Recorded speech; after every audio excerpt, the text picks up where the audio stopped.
साहिब बंदगी सतनाम, बंदी छोड़ सतगुरु कबीर साहिब की जय हो। आज हम जानेंगे सतगुरु नितिन साहिब जी से एक सत्संग के माध्यम से हमें जो मानुष तन मिला है ये बड़े भाग्य से मिला है। अगर हम मानुष तन पाके भी हमने परमात्मा को प्राप्त नहीं किया तो इस मानुष तन मिलने का हमें कोई फायदा नहीं। देवता लोग भी इस मानुष तन को तरसते हैं। क्यों तरसते हैं? क्योंकि अगर हमें मुक्ति चाहिए, अगर हमें इस संसार से मुक्त होना है तो हमें इस मानव तन में ही पता लग सकता है और मानव तन में ही हम भक्ति कर सकते हैं परमात्मा की। नहीं तो आप अपने आसपास देख ही रहे हैं, अगर ये मानव तन एक बार चला गया तो ये दोबारा मिलना बहुत मुश्किल है। तो इस मानव तन को अगर लेखे लगाना है तो वैदिक गुरु के पास हमें जाना पड़ेगा और उससे जो परमात्मा का भेद है, कोई मंत्र नहीं लेने हमने गुरु से, गुरु हमें परमात्मा का जो भेद है वो बतलाएगा। कोई परमात्मा कोई देने या लेने की चीज नहीं है कि गुरु आपको कुछ देगा और आपको परमात्मा मिलेगा। साहिब बंदगी सतनाम। आवाज तो आज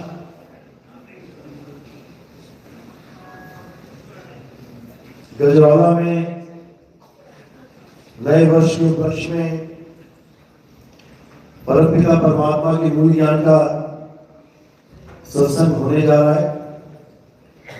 बहुत बड़े भाग होते हैं उन जीवों के जो अपने पूरे जीवन काल में एक बार भी इस मूल ज्ञान को सुन पाते हैं, और उससे भी बड़े भाग होते हैं उन जीवों के जो इस मूल ज्ञान को थोड़ा सा भी समझ पाते हैं। क्योंकि सुनना बहुत आसान है, आए घर से निकले, बैठे, 1 घंटा सुना, वापस घर चले गए। सुनना बहुत आसान है, लेकिन इसको समझना बहुत मुश्किल है।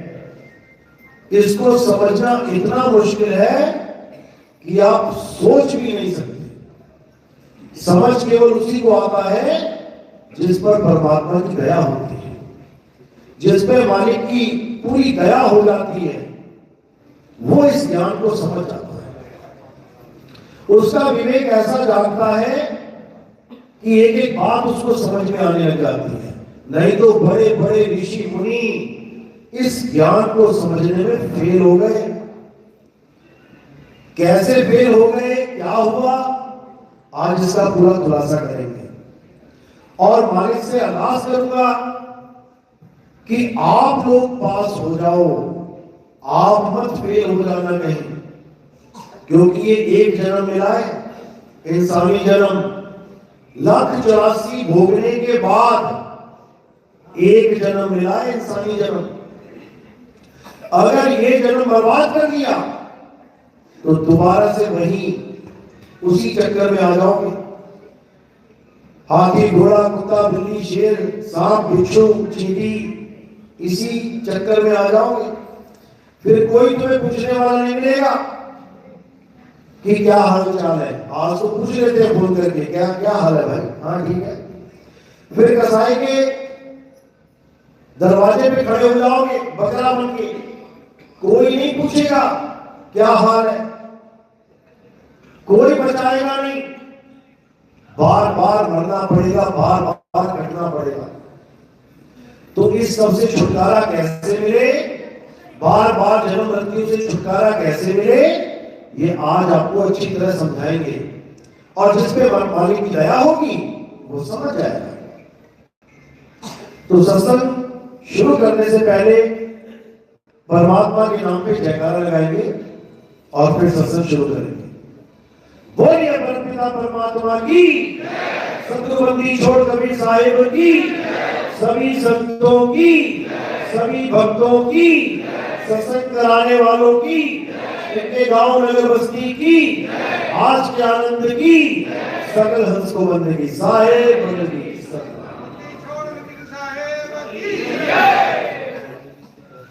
तो साहिब समझा रहे हैं कि ऐ जियरा तू अमर लोक का बड़ा कालवश आई हो, मन ही स्वरूपी देव निरंजन तुम्हें राखे भरमाई हो। कि ए हंस, हे जीव, तू परमात्मा का अंश है।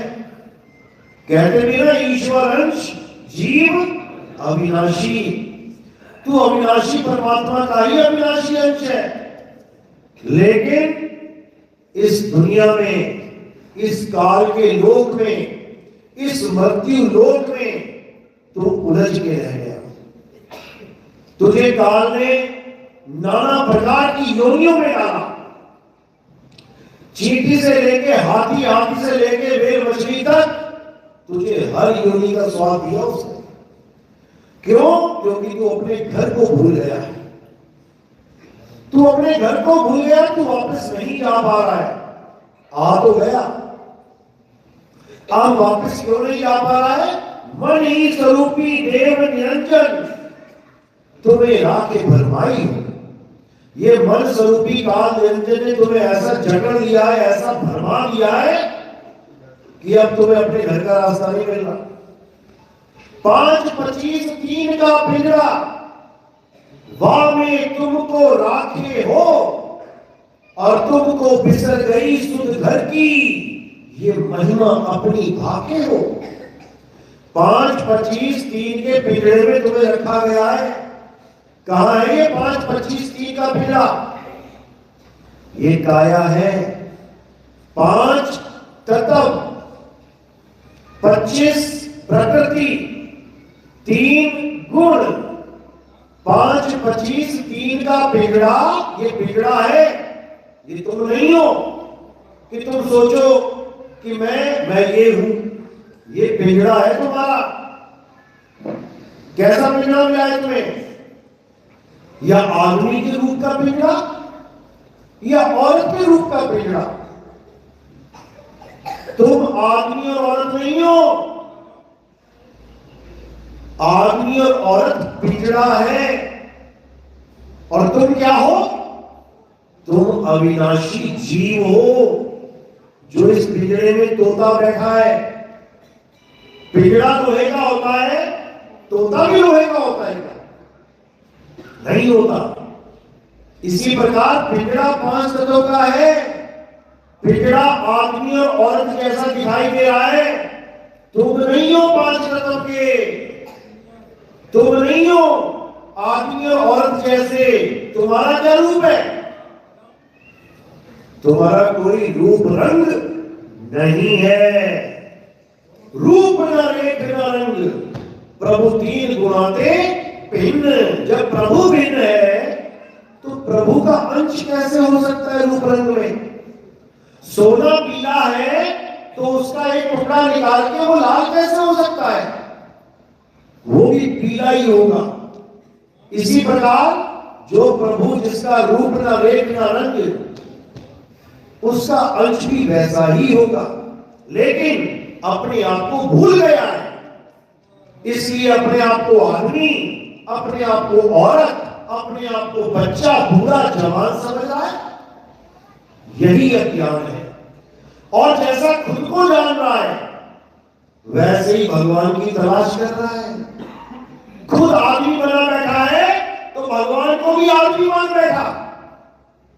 राम जी को आदमी मान बैठा, कृष्ण जी को आदमी मान बैठा। आदमी की पूजा करने लग गया। पूजा करनी किसकी है? यही नहीं समझ में आ रहा इसे। आदमी और औरत शरीर है, मर जाएंगे एक दिन। आदमी भी मरेगा, औरत भी मरेगी। कौन नहीं मरेगा? ये आत्मा कभी नहीं मरती। अर्जुन, आत्मा अजन्मा है, नित्य है, शाश्वत है। आत्मा का ना तो कभी जन्म होता है, ना ही आत्मा की कभी मृत्यु होती है। इस आत्मा को ना तो कोई शस्त्र काट सकता है, ना अग्नि जला सकती है, ना वायु सुखा सकती है, ना जल भिगो सकता है। इस आत्मा को कभी कुछ नहीं होता। हे अर्जुन, इस दुनिया में दो प्रकार के तत्व हैं, एक असत्य है और एक सत्य है। असत्य तो तुम काया को जानो, जो पल पल बदलती है, जो जन्मती और मर जाती है। जब छोटे से बच्चे थे तो कितने से थे? धीरे धीरे धीरे बड़े हुए, काया बदल रही है, यानी असत्य है, झूठ है, माया है।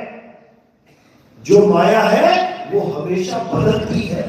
जो बदले सो माया संतो, जो बदले सो माया। अब तुम्हारा शरीर बदल रहा है तो गुरु जी का भी शरीर बदल रहा है, वो भी माया है। राम जी का शरीर बदल रहा है, वो भी माया है। हनुमान जी का शरीर बदल रहा है, वो भी माया है। कृष्ण जी का शरीर बदला, वो भी माया है, क्योंकि काया ही माया है। तो माया से रहित कौन है? हे अर्जुन, मेरी त्रिगुणी माया को केवल वो लांघ पाता है जो मेरे सत्य स्वरूप को जान लेता है। मैं ये शरीर नहीं हूं। हे अर्जुन, ना तू शरीर है, हम ये शरीर नहीं है। शरीर तो इस जीवात्मा के कपड़े हैं। कपड़ों के मारे जाने पर भी आत्मा का कभी नाश नहीं होता। हम आत्मा हैं, हम ये शरीर नहीं है। जब हम शरीर नहीं है तो हम आदमी औरत कैसे हुए? आदमी औरत तो केवल शरीर का नाम है। और कोई कहे कि विष्णु जी आदमी है, ये उसकी गलतफहमी है। कोई कहे कृष्ण जी आदमी है, ये उसकी गलतफहमी है। विष्णु जी का पहला अवतार क्या था? मछली का। अब मछलियां खुश हो गई कि हमारा भगवान हमारे रूप में आ गया। मछलियों का भगवान मछली कैसा ही होगा? उन्होंने मछली को भगवान मान लिया। उसके बाद कछुआ बन गए, कुरुम अवतार। कछुए खुश हो गए कि हमारा भगवान हमारे जैसा मिल गया हमें। तो कछुआ ही भगवान है। हंसी आएगी ये सुन के। उसके बाद वरा अवतार, जंगली सुअर का अवतार लिया, जो दोनों दांतों के ऊपर पृथ्वी वाला सीन देखते हैं आप। तो सारे वरा, सारे जंगली सुअर खुश हो गए कि भगवान हमारे जैसा है। धीरे धीरे धीरे धीरे राम कृष्ण जी का अवतार लिया तो मनुष्य अवतार में आ गए। अब हम मनुष्य ये मान के बैठ गए कि हमारा भगवान तो हमारे जैसा है। उसके दो हाथ हैं, दो पैर हैं, सिर है, जांघ है, भुजाएं हैं। ये भी हमारी गलतफहमी है। विष्णु जी ना तो मछली है, ना कछुआ है, ना वराह है, ना नरसिंह है, ना राम है, ना कृष्ण है, और ना ही विष्णु जी का जो शरीर दिखाई दे रहा है वैसे है। कोई सोचे कि विष्णु जी आदमी है, वो आदमी भी नहीं है। जब देवताओं में बैठ के राक्षस अमृत की बूंद पीने लगा तो किसने गला काटा उसका? विष्णु जी ने। लेकिन क्या वो आदमी था? कोई कौन था? औरत के रूप में आए गला काटने के लिए। जब भोले शंकर को भस्मासुर ने सिर पे हाथ रखने के लिए दौड़ाया तो कौन आया? विष्णु जी आए। आदमी बन के आए क्या? औरत बन के आए। अब औरतें ये मान के बैठ जाएंगे विष्णु जी तो औरत है, हमने तो औरत देखा है। तो उनकी अज्ञानता है। विष्णु जी ना आदमी है, ना औरत है, ना कछुआ है, ना मछली है, ना वराह है, वो शरीर है ही नहीं, वो आत्मा है। हे अर्जुन, तू और मैं आत्मा है। ऐसा कोई समय नहीं था जब तू, मैं और ये राजा महाराजा नहीं थे, और ऐसा कोई समय नहीं होगा जब तू, मैं और ये राजा महाराजा नहीं होंगे। हम शरीर नहीं है, शरीर तो हमारी माया है। हे अर्जुन, मैं इस माया के पीछे छुपा रहता हूं। लोग केवल मेरे शरीर को देख पाते हैं, लेकिन मुझे नहीं देख पाते, क्योंकि मैं दिखने दिखाने से परे हूं। मैं अगम अगोचर हूं, और जो गोचर वस्तु है, जो दिखाई देती है, वो सब माया है। गो गोचर जहां मन जाई, तहां लग माया जानो भाई। इसलिए हे अर्जुन, मुझे केवल वही जान पाते हैं जो मुझे आत्म स्वरूप के रूप में जानते हैं, नहीं तो सब मेरी काया में ही उलझ के रह जाते हैं। हे अर्जुन, इस दुनिया में एक ही सत्य है, और वो सत्य है आत्मदेव। उसी आत्मा की वजह से सारी सृष्टि चल रही है, उसी आत्मा की वजह से आप खा रहे हो, पी रहे हो, आप बातें कर रहे हो, गा रहे हो, बजा रहे हो, आप मंदिर जा रहे हो आत्मा की वजह से, आप मस्जिद जा रहे हो आत्मा की वजह से, आप गुरुद्वारे जा रहे हो, आप चर्च जा रहे हो आत्मा की वजह से, आप जयकारे भी लगा रहे हो तो आत्मा की वजह से, अगर तुम जय श्री राम बोल रहे हो आत्मा की वजह से, तुम अल्लाहू अकबर बोल रहे हो आत्मा की वजह से, तुम गॉड गॉड, तुम वाहिगुरु वाहिगुरु बोल रहे हो आत्मा की वजह से। तुम आत्मा को तो नहीं जान पाए, लेकिन तुमने इंसानों के द्वारा बनाए हुए नामों को पकड़ के अपना जीवन जी लिया। अब जिस आत्मा की वजह से सब कुछ चल रहा है, क्या आप उस आत्मा को जान पा रहे हो? आत्मा का नाम तो सुना ना सबने, आत्मा, सबने आत्मा का नाम सुना है? आप खड़े करो, जिसने आत्मा का नाम सुना है, सबने सुना है। किसी गली के नुक्कड़ में भी चले जाओगे ना, और किसी बच्चे से भी पूछोगे, बेटा कभी आत्मा का नाम सुना है? वो भी कहेगा हाँ। किसी मुसलमान से पूछोगे, बेटा आत्मा का नाम सुना है? वो भी कहेगा हाँ। किसी ईसाई से पूछोगे आत्मा का नाम सुनेगा? वो भी कहेगा हाँ। किसी सिख से पूछोगे आत्मा का नाम सुना है? वो भी कहेगा हाँ। आत्मा का नाम सबने सुना है। अपनी अपनी आत्मा लेके आए हो आप अपने साथ, किसी की घर में तो नहीं रह गई। पता लगा भैंस को पानी पिलाने जल्दबाजी में वही रहेगी, बाल्टी के पास पड़ी हुई, या आटा वाटा गुड़ की रोटी बनाने लगे चूल्हे के पास ही पड़ी रहेगी आत्मा। सब लेके आए हो अपनी आत्मा, चेक कर लो, हाथ लगा के एक बार जरा। पता लगा बोल ही रहे हो, घर में पड़ी हो, तुम चेक भी नहीं कर पाओगे, क्योंकि उसको चेक करने का मीटर भी नहीं है कहीं। लेकिन उसका प्रमाण है कि यहां आत्मा है। क्यों? क्या प्रमाण है? क्योंकि आप बैठे हो, चल रहे हो, बोल रहे हो, हिल रहे हो, ये प्रमाण है कि आत्मा है। और जब आत्मा नहीं होगी तो क्या होगा? तो मिट्टी की ढेरी की तरह पड़े होंगे एक जगह, ना कपड़ों का पता होगा, ना बालों का पता होगा कहां जा रहे हैं। अभी कपड़े खराब हो जाए, बाल टेढ़े हो जाए तो घर से बाहर नहीं निकलोगे, बिना कंघी किए, बिना प्रेस किए। और जब आत्मा नहीं है तो नंगे ही पड़े हो, कौन देगा वहां पे? किसको क्या पता क्या होगा? तो ये सारा आत्मा का खेल है। इसलिए कबीर साहब समझा रहे हैं कि जल में नींद प्यासी, मोहे देखत आवे हासी, आत्म ज्ञान बिना नर भटके, कभी काबा कभी काशी। मुसलमान भी आत्मा को जान रहा है, हिंदू भी आत्मा को जान रहा है, लेकिन पहचान नहीं रहे। नाम सबने सुना है, लेकिन जानते नहीं कि आत्म तत्व है क्या। यही कबीर साहब समझा रहे हैं। कबीर आत्म ज्ञान का बड़ा नगर में शोर, और पूछो कैसी आत्मा, तो देते दांत रिपोर्ट। बड़े बड़े ज्ञानी 7-7 दिन का अखंड गीता का पाठ चल रहा है, 7 दिन आत्मा आत्मा आत्मा कर रहे हैं, और 7वें दिन खत्म करके पूजा किसकी करवा देंगे? पत्थर की। अब कहां गई आत्मा?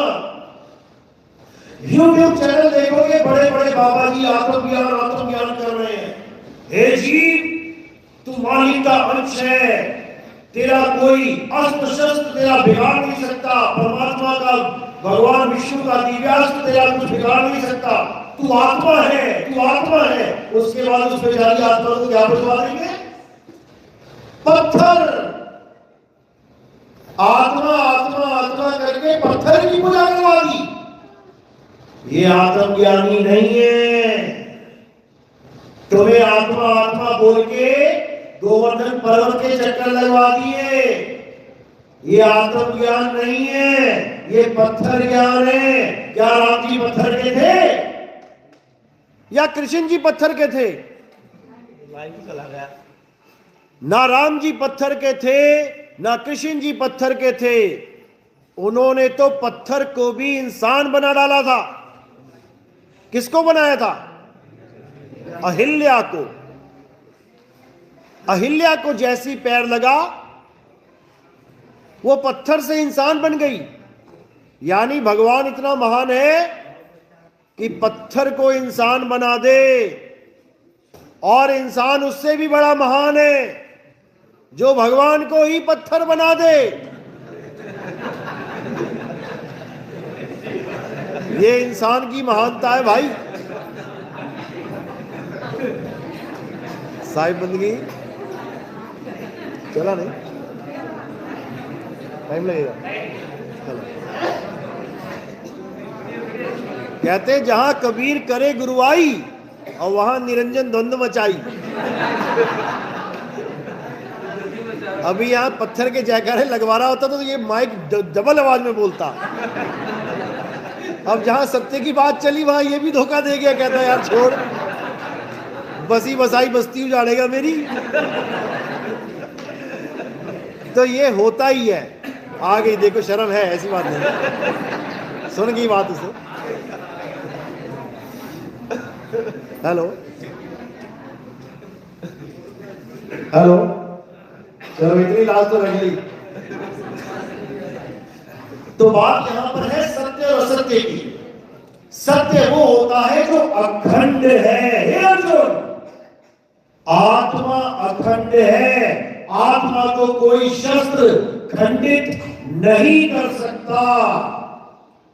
उस आत्मा को जानो। और जिस भगवान को हम पूज रहे हैं वो 2 मिनट में खंडित हो जाता है। भले 1 करोड़ रुपए की मूर्ति ले आओ तुम, 1 करोड़ रुपए की मूर्ति लेके आए, ट्रक पे लादते लादते उतारने लगे और टूट गई, गिर के थोड़ी सी टूट गई, तो क्या हो गया उस 1 करोड़ का? उसका बेड़ा गर्क हो गया। वो 1 करोड़ गया पानी में, गया कि नहीं? 1 करोड़ पानी में नहीं फेंक सकते। हाँ, 1 करोड़ की मूर्ति डूब जाएगी पानी में। जब भगवान की मूर्ति खंडित हो जाती है तो कहां जाती है? पानी में। ऐसे भगवान की पूजा नहीं बोली कृष्ण जी ने जो पानी में चला जाए। हे अर्जुन, आत्मा को पानी भिगो नहीं सकता, और जिसको तुम भगवान माने बैठे हो वो भिगो भी देता है, जला भी देता है। हे अर्जुन, इस एक जन्म में अगर तुमने आत्मा का ज्ञान प्राप्त नहीं किया तो तुम्हारा ये अनमोल जीवन नष्ट हो जाएगा। इसलिए अध्याय 4 34वें श्लोक में क्या बोला? हे अर्जुन, जो ज्ञान मैं तुम्हें समझा रहा हूं, जो आत्मा का ज्ञान मैं तुम्हें बता रहा हूं, इस ज्ञान को प्राप्त करने के लिए ऐसे गुरु की शरण में जाओ जिसने आत्मा को जान लिया है। जिसने अपनी आत्मा को जान लिया है वो तुम्हारी आत्मा का भी भेद बता सकता है। जिसने अपनी आत्मा को ही नहीं जाना वो खुद भी पत्थर पूजेगा और तुझे भी पत्थर पूजवाएगा, क्योंकि वो आत्मा को नहीं जानता। वो केवल सुनी सुनाई बात, लिखी हुई बात बोल रहा है, उसने उसका अनुभव नहीं किया है। यही कबीर साहब समझा रहे हैं कि कबीर आत्मज्ञान में डूब मरा संसार। बिना आत्मज्ञान के सारा संसार डूब मर रहा है, कोई बचाने वाला नहीं है। अब बचाएगा कौन? केवल भेदी गुरु, जिसको आत्मा का भेद पता है, वही तुम्हारे जीवन में आत्मज्ञान लेके आ सकता है। नहीं तो सारे गुरु पत्थर ही बुलवाएंगे। पत्थर हमारा भगवान नहीं है, हमारा भगवान आत्मा है, जिसकी वजह से मेरा हाथ उठ रहा है। अगर ये आत्मा निकल जाए शरीर से तो मैं भी पत्थर की तरह पड़ जाऊंगा। फिर मुझ में और पत्थर में कोई फर्क नहीं रहा। हमारा भगवान पत्थर नहीं है, हमारा भगवान किसी मंदिर में नहीं रहता। अगर भगवान मंदिर में रहता होता तो क्या कभी मंदिर को रात में ताले रखते? जब भगवान ही मंदिर में बैठा है तो ताला क्यों लगाना? ताले क्यों लगाते हैं पता है? क्यों लगाते हैं? इसलिए लगाते हैं क्योंकि घर में कोई नहीं होता, इसलिए लगाते हैं। पापा मम्मी भाई बहन घर में है तो ताला लगा के जाना जरा, फिर देखना मजा कितना आएगा। फिर देखना कितना मजा आएगा। कॉल कर करके पहले तो तुम्हारी भैया भैया करेंगे सारे, कि तुझे पता नहीं है अंदर बैठे हैं और तू ताला लगा के चला गया। बेवकूफ, ताला वहां लगाया जाता है जहां पर अंदर कोई ना हो। अब मंदिर में ताला लगाया, इसका मतलब मंदिर में कोई नहीं है। अब चोर की बारी आई। अब उसने ताला देखा लगा मंदिर में तो घुस गया मंदिर में, क्योंकि चोर तुमसे ज्यादा सियाना है, चोर तुमसे बड़ा ज्ञानी है। तुम सोचोगे अंदर भगवान है, चोर को पता है अंदर कोई भगवान नहीं है। सीधे जाएगा, कहां जाएगा? मत्था देखने, गल्ला देखने जाएगा।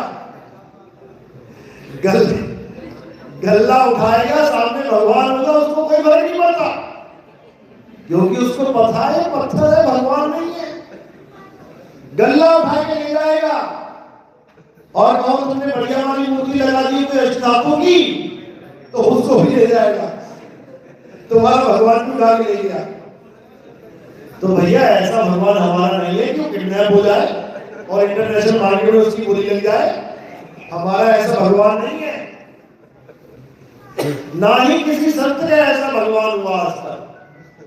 पूरी गीता में तुम एक जगह दिखा दो कि किसी पत्थर को पूजने की बात की हो। पूरी गीता में आत्मज्ञान, आत्मा आत्मा आत्मा कहते ही थक रहे कृष्ण जी। और जो देवताओं की पूजा करते हैं उनको क्या सम्मान दिया गया है पता है? जो तुम कहते हो गर्व से कहो मैं हिंदू हूं, बहुत अच्छी बात है। क्या करते हो आप हिंदू हो? तो मैं देवताओं की पूजा करता हूं। अध्याय 7 23वां श्लोक पढ़ो।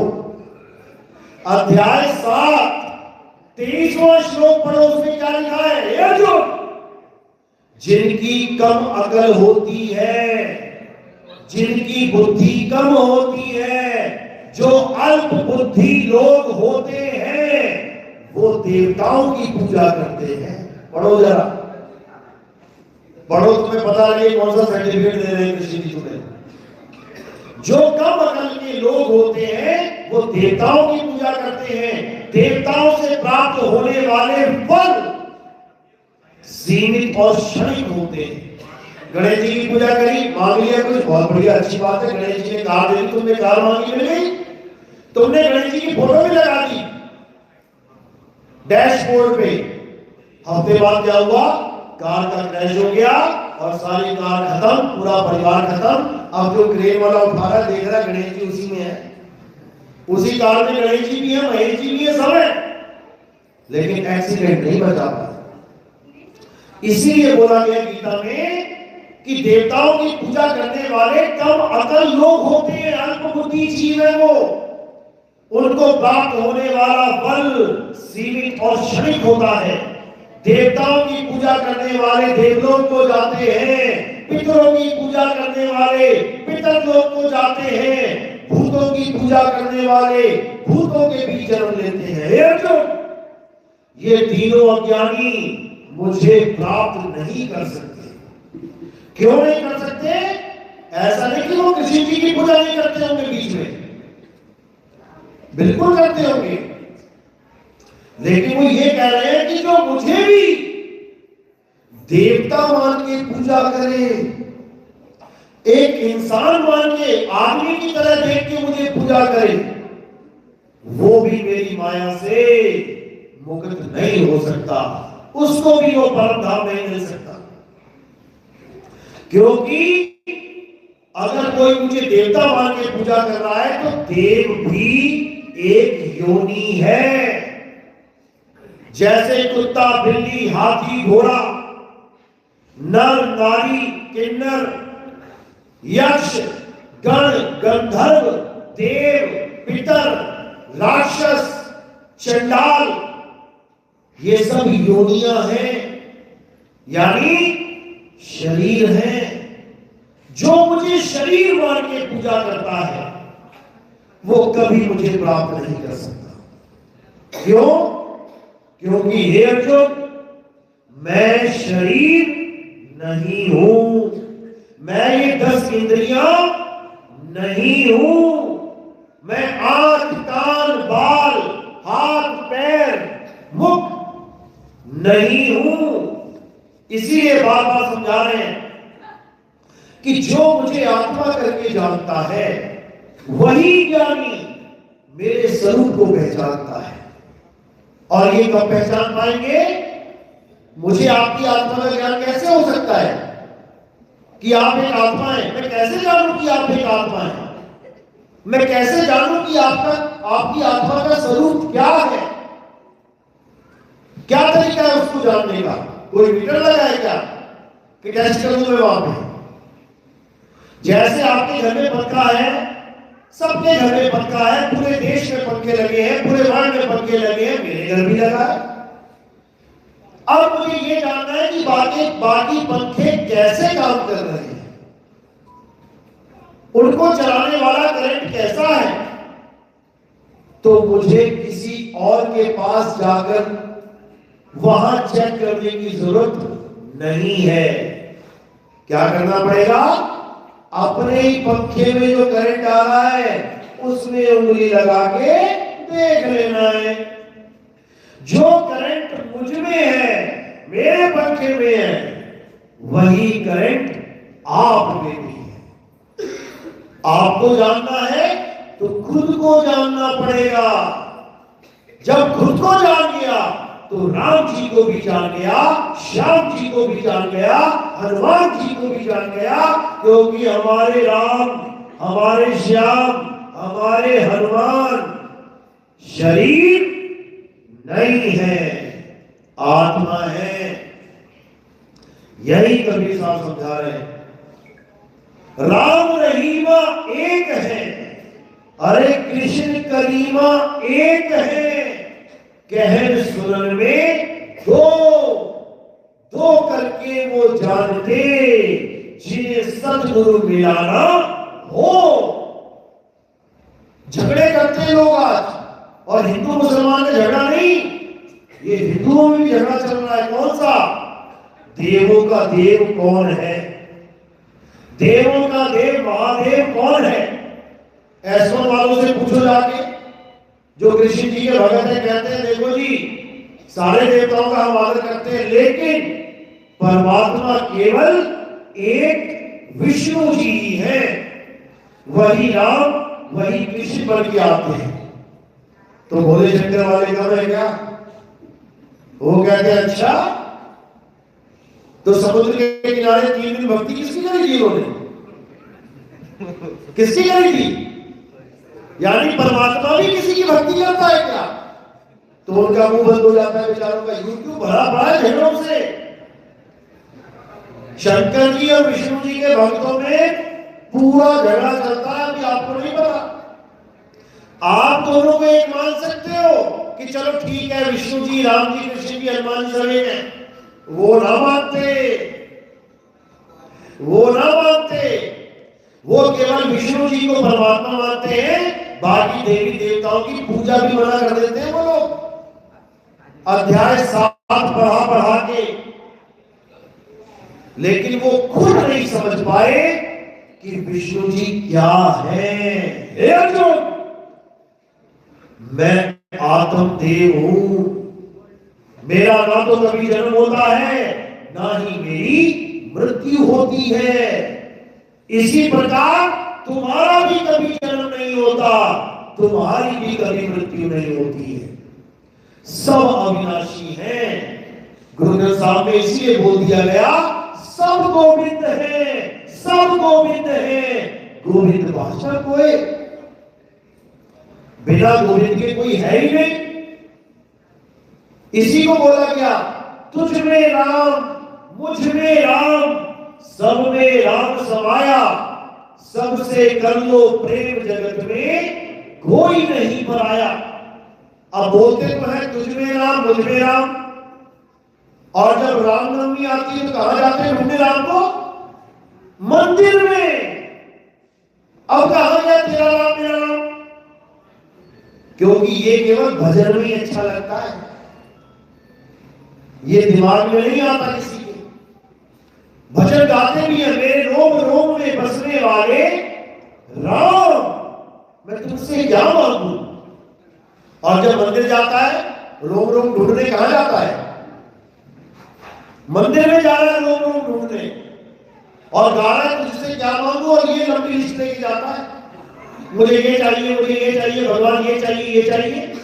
और अगर ना मिले तो कहो भगवान ही बदल देता है कि यार यहां पर मेरी इच्छाएं पूरी नहीं हो रही है, वो मंदिर बढ़िया है, वो शनि देव का मंदिर है, वहां इच्छाएं पूरी हो रही है, और नीचे चला जाता है गांव में। कोई ऐसा गुरु मिल जाए जो भूत प्रेतों की चंडालिका की साधना करा दे और कहते सब कुछ मिल जाएगा, वो भी कर लेगा। तो ये हाल है इस जीव का, अज्ञानता में, आत्मज्ञान के अभाव में। और संत हमें यहां पर आत्मज्ञान देने आते हैं। जब लगना चीनोगे आत्म, तब लगना मिली है परमात्म। आत्म चीने परमात्म चीने, संत कहावे सोए। और यह भेद काया से न्यारा, बूझे बिरला कोई। यह भेद काया से न्यारा है। काया का कोई खेल नहीं है इसमें।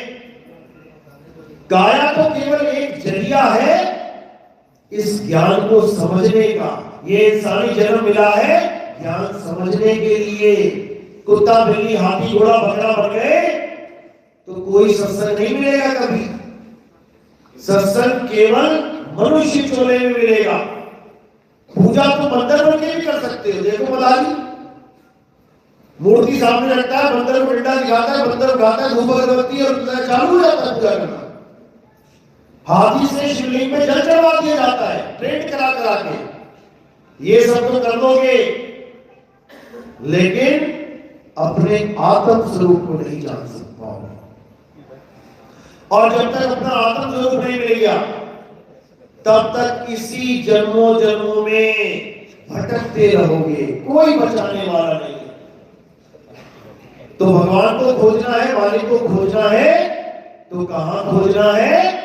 अपनी आत्मा में। कैसे? कबीर साहब समझा रहे हैं, ज्यों तिरमाही तेल है और ज्यों चकमक में आग, तेरा साईं तुझ में है, जाग सके तो जाग। कि तेरा साईं कहीं बाहर नहीं है भाई, तेरा साईं तुझ में है। यानी तेरी आत्मा में विराजमान है वो। गुरु ग्रंथ साहब ने कोई कमी नहीं छोड़ी समझाने में। आत्म में राम, राम में आत्म, चीनस गुरमुख विचार। कि इस आत्मा में जो राम बैठा है उसको तुम तभी छीन पाओगे जब तुम्हें गुरु मिलेगा, और जो गुरु ज्ञान देगा उसके द्वारा तुम केवल अपनी आत्मा को याद कर पाओगे। नहीं तो भगवान के नाम पे तुम अपनी आत्मा को छोड़ के सब कुछ याद करने में लगे। पूजा पाठ हवन यज्ञ पितर जो मर्जी देख लो, वो सब तुम्हारी आत्मा से भिन्न है। यानी तुम सबको देख रहे हो, खुद को नहीं देख रहे। अब खुद को देखना है, तब समझ पाओगे कि आत्म ज्ञान क्या है। तो साहिब समझा रहे हैं, जब लगना चीनोगे आत्म, तब लगना मिली है परमात्म। आत्म चीने परमात्म चीने, संत कहावे सोए। और यह वेद काया से न्यारा, पूछे बिरला कोई। इसीलिए बोला क्योंकि काया केवल 5 तत्वों का खेल है, लेकिन आत्मा इन 5 तत्वों को चलाने वाली है। जिसकी वजह से ये हिंदू मुस्लिम सिख ईसाई चल रहे हैं। तो मंदिर जा पा रहे हो आत्मा की वजह से। सामने मूर्ति है, आप ही घुमा रहे हो। अगर उसी वक्त आत्मा ने शरीर को छोड़ दिया तो सामने भगवान की आरती पूरी नहीं करवा पाएगा तुम्हारी। तो मस्जिद गए नमाज पढ़ने, आधी नमाज पढ़ पाए, आत्मा ने शरीर को छोड़ दिया, अल्लाह भी पूरी नमाज नहीं पढ़वा पाएगा। नहीं तो वीडियो देख लो कितनी पड़ी हुई है, नमाज पढ़ते पढ़ते आदमी लेट गया, आधी नमाज में लेट गया, खत्म। यानी अगर तुम अल्लाह की बंदगी कर भी पा रहे हो, तो भगवान की पूजा कर भी पा रहे हो, तो इस आत्मा की वजह से, और इसी आत्मा को नहीं जान पा रहे हो। यही अज्ञान है। इसलिए आत्म ज्ञान को समझो। आत्म ज्ञान का मतलब ये बिल्कुल नहीं है कि तुम जय श्री राम राधे राधे मोहन मोहन करो, बिल्कुल नहीं। आत्म ज्ञान का मतलब ये बिल्कुल नहीं है कि तुम अल्लाह वाहिगुरु वाहिगुरु करो, बिल्कुल नहीं। आत्म ज्ञान का मतलब है कि तुम अपनी आत्मा को जानो, खुद को जानो। आत्म कथा लिखने का मतलब है कि तुम अपनी कथा लिखो, किसी और की नहीं।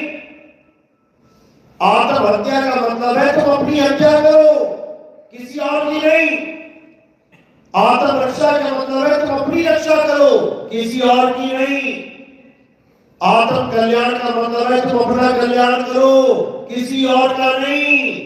आत्मनिर्भर का मतलब है तुम अपनी आत्मा पे, अपने आप पे निर्भर हो जाओ, किसी और पे नहीं। इसी प्रकार आत्म ज्ञान का मतलब ये राम श्याम हनुमान, ये अल्लाह अकबर, ये वाहिगुरु गॉड नहीं, बल्कि इनको अपनी आत्मा में खोजो। ये तुम्हें तुम्हारी आत्मा में ही मिलेंगे। जैसे दूध में घी मिलता है, दूध का तुम्हें ज्ञान नहीं है और घी ढूंढने चले हो, कभी नहीं मिलेगा। अगर घी चाहिए तो दूध में ही मंथन करना पड़ेगा। इसी प्रकार अगर आत्मा चाहिए तो तुम्हें अपने बारे में जानना पड़ेगा, गुरु से भेद प्राप्त करना पड़ेगा, फिर उसी आत्मा में परमात्मा का विकार होगा। आत्म में परमात्म दर्शे, परमात्म में छाई, और छाई में परछाई दर्शे, लखे कबीरा साई। इतना स्पष्ट भेद बताया, लेकिन हम समझ नहीं पाए। हम उलझ गए बाहर मुखी क्रियाकलापों में। अब क्या करना है? अब अंतर्मुखी। अंतर्मुखी मतलब ये नहीं कि आंखें बंद करके तुम अंदर ढूंढने लग जाओ। आंखें बंद करके अंदर ढूंढोगे तो भी माया में फंस जाओगे। क्यों? क्योंकि ये काया भी माया है। सचखंड बसे निरंकार, बोलते तो ये है कि सचखंड बसे निरंकार, और सचखंड मान किसको लिया? इस काया को। इस काया में निरंकार का वास है। अरे सचखंड बसे निरंकार बोला कि माया बसे निरंकार? ये काया तो माया है, और इस माया में जो ढूंढेगा उसे माया ही मिलेगी। कीचड़ में कमल है, बिल्कुल है, बोलने में आ रहा है, लेकिन असल में कमल कीचड़ से बाहर होता है। लिखने में आता है कि कमल कीचड़ में होता है, लेकिन प्रैक्टिकली जब जाओगे देखने तो कमल कीचड़ से बाहर होता है। और अज्ञानता में तुमने कीचड़ में छलांग मार दी, अंदर ढूंढने लगे तो क्या मिलेगा? कमल नाल मिलेगी। नाल होती है कमल की, कीचड़ में कमल नहीं होता। तो कमल नाल क्या है? जीव। इस काया में ढूंढोगे तो क्या मिलेगा? जीव, क्योंकि काया में ही जीव रहता है। लेकिन कमल नाल कमल को नहीं कहते, इसलिए जीव से मुक्ति नहीं होगी। किससे होगी? आत्मा से। आत्म ज्ञान बिना नर भटके। नर ही जीव है। ये जो नर बोला गया है ये जीव के लिए बोला गया है। वैसे तो नर केवल काया का नाम है। काया ओढ़ी किसने है? जीव ने ओढ़ी है। काया ओढ़ तो ली, अब इसको खोल नहीं पा रहा है। एक काया छूट रही, दूसरी पकड़ रहा है, दूसरी छूट रही, तीसरी पकड़ रहा है।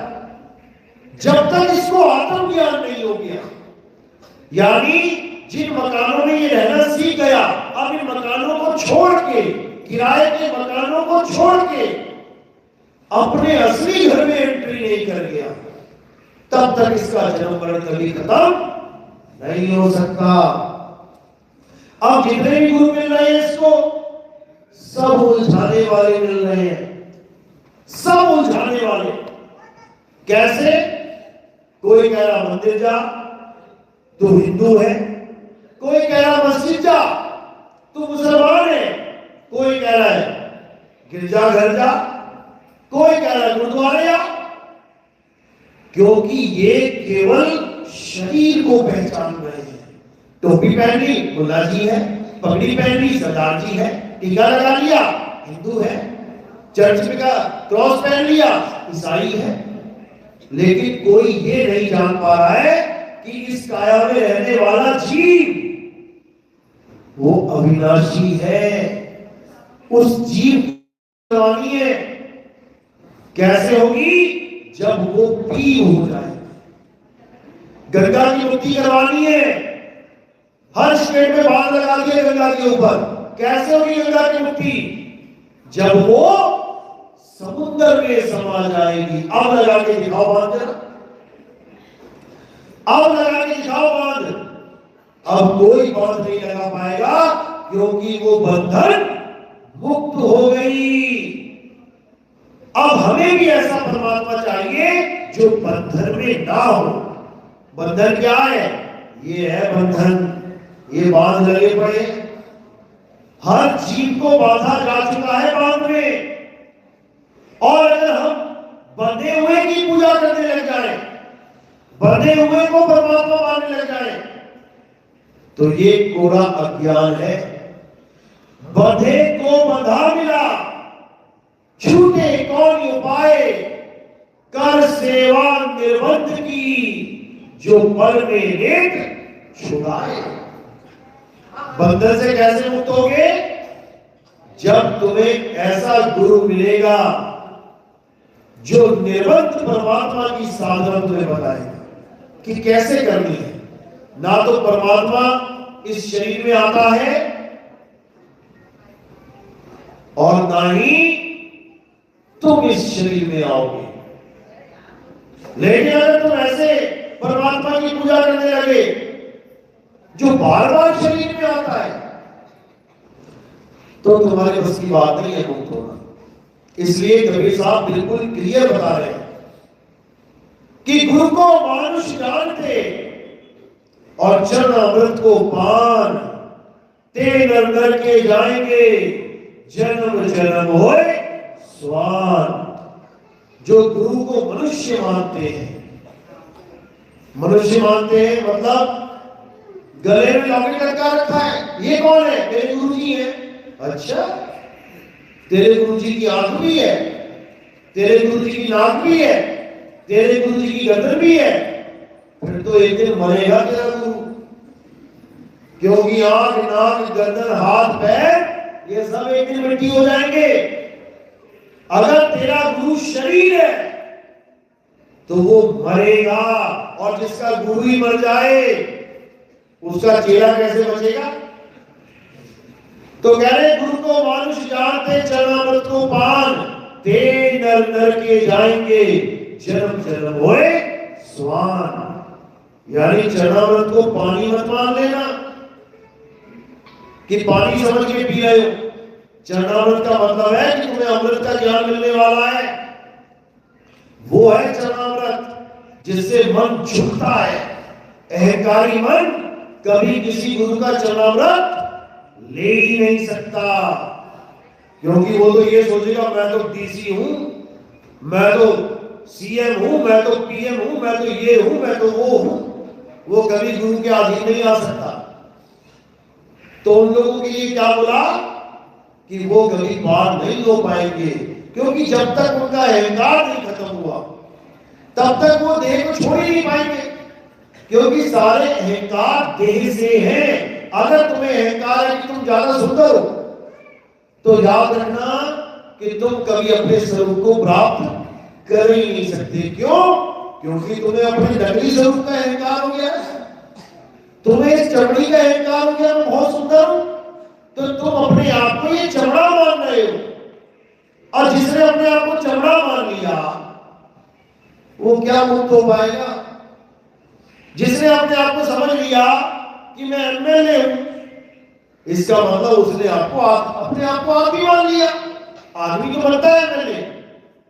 अब जिसने अपने आप को आदमी मान लिया तो भैया वो अपने आप को आत्मा कब मानेगा? अपने आप को आदमी, औरत, गोरा, काला, पीला, हरा, गुलाबी इन सबसे अलग मानो। अपने आप को आत्मा जानो। अच्छा, तुम आत्मा हो तो सामने वाला भी आत्मा है। फिर तुम गोरे और वो काला नहीं है, फिर तुम आदमी और वो औरत नहीं है। जब इस अवस्था में आओगे तब तुम्हें समझ में आएगा कि संतों का ज्ञान है क्या, गीता का ज्ञान है क्या। ये पत्थर पूजने वाला ज्ञान नहीं है हमारे सनातन धर्म का। ये तो इन अज्ञानियों ने बुझवा डाले। सनातन धर्म का मतलब क्या है? किसी भी सनातनी बाबा जो बैठा हुआ उससे पूछ लो कि बाबा जी सनातन का मतलब क्या होता है, बता नहीं पाएगा वो। बस उसने ये समझ लिया कि टीका लगा लिया है, भगवान कपड़े पहन लिए, राम जी का झंडा उठा लिया, हनुमान जी का झंडा उठा लिया, वह तो हो गया सनातनी। कभी सपने में भी नहीं हो सकता वो सनातनी। सनातनी का मतलब होता है अध्याय 2 24वां श्लोक। पढ़ो क्या कह रहा है? हे अर्जुन, आत्मा अचल है, आत्मा अघुलनशील है, आत्मा अडोल है, आत्मा पुरातन है, ये आत्मा ही सत्य सनातन है। ये आत्मा ही सनातन है और आत्मा को जानना ही हमारा धर्म है। लोग कहते हैं ना सबसे पुराना धर्म कौन सा है? सबसे पुराना धर्म हिंदू धर्म है, सनातन धर्म है। उसकी कोई डेट भी नहीं बता सकता कि किसने चालू किया, कब चालू किया। कितना पुराना होगा सोचिए जरा, सनातन धर्म कितना पुराना होगा सोचिए जरा। आदमी ही बनाया होगा ना धर्म, धर्म आदमी बनाता है। मुसलमान, ईसाई इंसानों के द्वारा बनाए गए। हाँ, सनातन धर्म किसी ने नहीं बनाया, वो स्वयं से है। आत्मा ही सनातन है और आत्मा को जानने वाला सनातनी है। अगर तुम किसी शरीर की पूजा कर रहे हो, इसका मतलब तुम गिनती मिट्टी में आ गए हो। तुम आत्मा बुद्ध को पूज रहे हो, इसका मतलब तुम अभी कलयुग की बात कर रहे हो। तुम राम जी की पूजा कर रहे हो, इसका मतलब तुमने भगवान त्रेता युग से मान लिया। तुम कृष्ण जी की पूजा कर रहे हो, इसका मतलब तुम्हारा भगवान द्वापर में पैदा हुआ। तुम विष्णु जी की पूजा कर रहे हो, इसका मतलब सतयुग से चालू हुआ सनातन धर्म। बिल्कुल गलत है। जब कुछ था ही नहीं तब से सनातन धर्म है, क्योंकि आत्मा ही सनातन है और आत्मा को जानने वाला ही सनातनी है। आत्मा की पूजा करने वाला कभी किसी पत्थर की, किसी शरीर की, किसी कैलेंडर की, किसी फोटो की पूजा नहीं करता। बस उसकी यही पहचान है और यही सनातनी भगवान को अति प्रिय है। कोई सोचे कि मैं कृष्ण जी की रोज पूजा करता हूं, मंदिर में जाकर 3 टाइम अगरबत्ती जलाता हूं, घंटी बजाता हूं, भोग लगाता हूं, तो कृष्ण जी मुझसे खुश होंगे। कभी खुश ना होंगे, तुमसे लानत देंगे तुम्हें। क्यों? जैसे किसी आदमी के यहाँ बच्चा पैदा हो जाए, बड़ी मनते मांगी बच्चा पैदा हो गया, अब बच्चा बड़ा हो गया, रोज पैर छू रहा है 3 टाइम पिताजी के, पैर छूते छूते बूढ़ा हो गया, पिताजी के रोज 3 टाइम पैर छू रहा है, खाना खिला रहा है, सब कुछ चल रहा है। और पिताजी जब कोई काम बोलते हैं, बेटा बाजार से बोल ले आना, बेटा वहां चले जाना, बेटा उसको मिल लेना जाके, एक काम ना सुनता हो, एक भी काम नहीं सुनता पिताजी का, पूरी उम्र नहीं सुना, तो पिताजी क्या कहेंगे अंत में? कहेंगे अरे निकम्मे, ऐसा कपूत पैदा हो गया, इससे अच्छा तो होता ही ना। क्योंकि पिताजी पैर छुआने के लिए बेटा नहीं मांग रहे थे, अपनी आज्ञा मनवाने के लिए आज्ञाकारी पुत्र मांग रहे थे। आपका भी बेटा अगर आज्ञाकारी नहीं है ना, कहीं कहीं आप बहुत दुखी हो जाओगे। मुझे बोलते हैं लोग फोन करके, अरे मेरा बेटा मेरे कहने में नहीं, गुरुजी बताओ क्या किया जाए, दुखी कर दिया। इस दुनिया का सबसे बड़ा दुख ही यही है मुझे। पैसे की कोई कमी नहीं है, बिजनेस बढ़िया चल रहा है, सब कुछ ठीक है, ये निकम्मा ऐसा कपूत पैदा हो गया कि क्या बताएं। यानी सबसे बड़ा दुख यही है जब हमारा बेटा हमारा कहा ना माने। तो तुम्हें क्या लग रहा है, तुम कृष्ण जी की बात मान रहे हो? एक बात ना मान रहे कृष्ण जी। कृष्ण जी ने एक बार भी नहीं कहा कि तुम देवी देवताओं की पूजा करो, बल्कि देवी देवताओं का विरोध किया, सबको मना किया कि कोई देवी देवता की पूजा नहीं करेगा, कोई हवन यज्ञ नहीं करेगा, कोई व्रत नहीं करेगा, कोई उपवास नहीं करेगा, देवताओं के नाम पे कोई आहुति नहीं देगा। याद है ना कब कहा था? लोगों में खलबली मच गई, क्या बात कर रहे हो? हमारे सारे दादा परदादा लकड़दादा अकड़दादा सारे यही करते मर गए, आप कह रहे हो कि नहीं करना है, तो क्या करेंगे हम? तब कृष्ण जी ने क्या कहा? वो सामने गोवर्धन है, उसकी पूजा करो जाके। पहाड़ की पूजा करवा दी उन्होंने, देवताओं की पूजा छुड़वा के, पहाड़ की परिक्रमा करवाएंगे, पूरा दिन घूमेंगे, चक्कर लगाएंगे 84 कोस का, थक हार के लेट जाएंगे, एक बार भी याद ना आएगा कि कौन से देवी देवता की पूजा करनी है।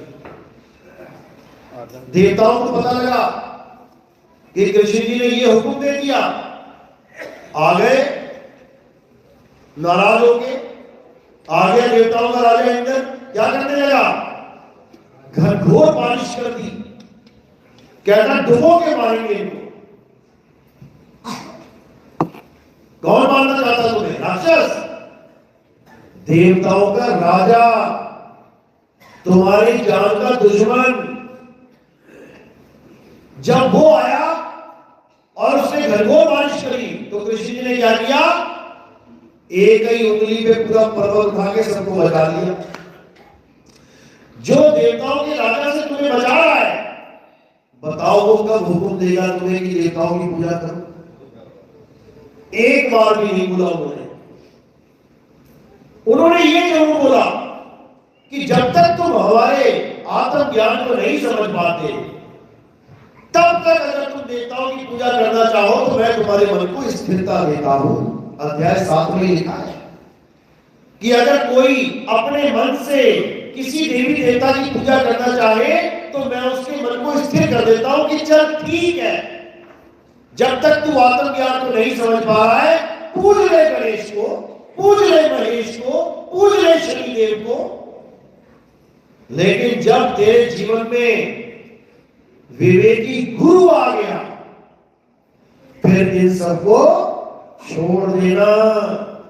यानी तुमने अपने बच्चे को डॉक्टर बनाना है तो उसको पहली क्लास की भी किताब मिलेगी, दूसरी भी पढ़नी पड़ेगी, 10वीं भी करनी पड़ेगी, 12वीं भी करेगा। लेकिन अगर 12वीं तक ही सीमित होकर बैठ जाए तो क्या डॉक्टर बन जाएगा? नहीं बनेगा। जैसे ही वो उस लायक हुआ कि डॉक्टरी के हॉस्पिटल में, इंस्टीट्यूट में एडमिशन ले पाए, पिछली क्लास को छोड़ देना। कहां पे दर्ज है ये वाणी? श्लोक 16 से पहले देखो, अध्याय 3 में 11, 12, 13, 14, 15, 16 यही बोल रहे हैं। हे अर्जुन, जो देवी देवताओं की पूजा नहीं करते, जो हवन यज्ञ नहीं करते, जो बचे हुए अन्न को प्रसाद रूप में ग्रहण नहीं करते, वो सब पापी हैं। पापी बोला उनको, लेकिन हम भी नहीं करते, हम भी देवी देवता की पूजा नहीं करते, हवन यज्ञ नहीं करते, हम भी बचा हुआ प्रसाद ग्रहण नहीं कर रहे हैं देवी देवताओं का प्रसाद के रूप में, तो हम भी पापी हो गए? बिल्कुल नहीं। 16 के बाद 17वें श्लोक में क्या बोला? किंतु, लेकिन जो लोग आत्मा में रमण करते हैं, जो अपनी आत्मा में तृप्त हैं, जो अपनी आत्मा में संतुष्ट हैं, उनके लिए कोई धार्मिक कर्म कर्तव्य लागू ही नहीं होता। उनको फिर किसी की जरूरत नहीं है, ना उनको मंदिर जाने की जरूरत, ना मस्जिद की, ना गुरुद्वारे की, ना चर्च की, क्योंकि जिस चीज के लिए वो दौड़ रहे हैं वो उन्हें अपनी आत्मा में ही मिल जाता है और उनकी खोज खत्म हो जाती है। गुरु ग्रंथ साहब में भी यही समझाया गया है, बस वहां पर आत्मदेव की जगह शब्द नाम लिखा गया है। शब्द बोला गया वहां पे।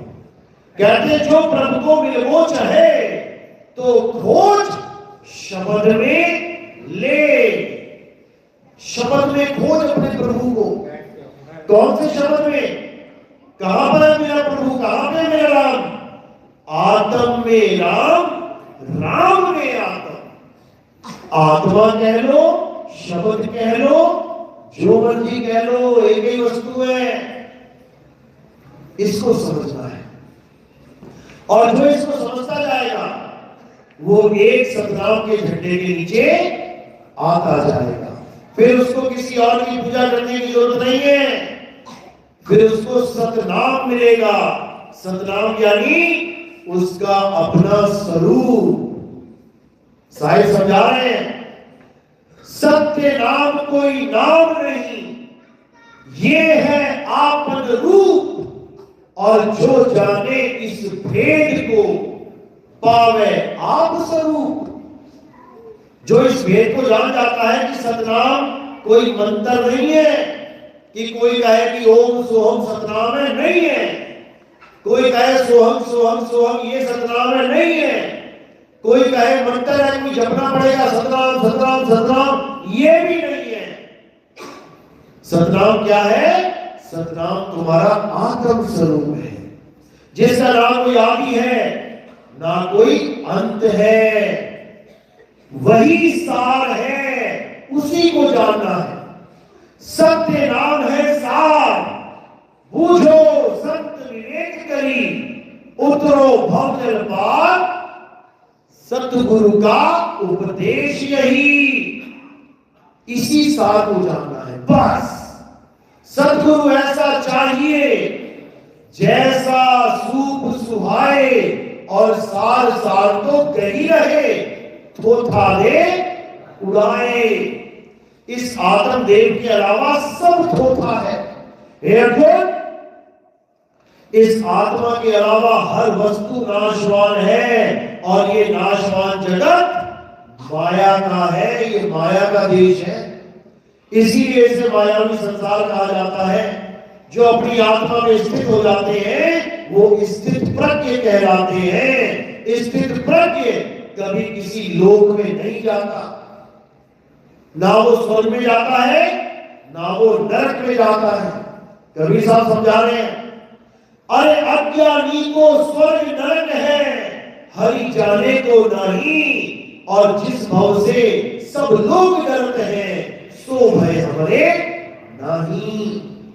यानी हमारा शिष्य ना तो स्वर्ग में जाएगा, ना नरक में जाएगा, ना सतलोक जाएगा, ना अलग लोक जाएगा, ना अदब लोक जाएगा, ना अनामी लोक जाएगा। कहां जाएगा? अरे ना कहीं आना ना कहीं जाना, आपे में आप समाना। जिस प्रकार एक कछुआ अपने आप को अपने आप में समेट लेता है, उसी प्रकार एक आत्मज्ञानी अपनी आत्मा में स्थित हो जाता है। उसको कहीं आने जाने की जरूरत नहीं है। यही मूल ज्ञान है, इसी को समझना है। क्योंकि काया में तो तुम आ चुके हो, अब जहां से आए हो वहीं पहुंचने की तैयारी करो। कई लोग ऐसे भी मिलेंगे, अरे कहीं नहीं आना कहीं नहीं जाना, इस काया को हम छोड़ेंगे ही नहीं, ये तो वक्त बताएगा। बड़े बड़े धुरंधर इस काया में नहीं रह पाए, तुम क्या रहोगे? जाना तो पड़ेगा। तो करना क्या है? आए हो तुम कहां से, जाना तुम्हें कहां है। इस पिंजरे में तोता कहां से आया है, और इस पिंजरे को छोड़ के तोता कहां जाएगा? इतना बस विचार लो, हो गया भजन। मन की तरंग मार लो, हो गया भजन। आदत बुरी सुधार लो, हो गया भजन। बस इतना सा ही काम है। चलो, मेरी बात समझ में आई? किस किस के आई? हाथ खड़े करो जरा। बहुत बढ़िया, पूरा गांव जा गया।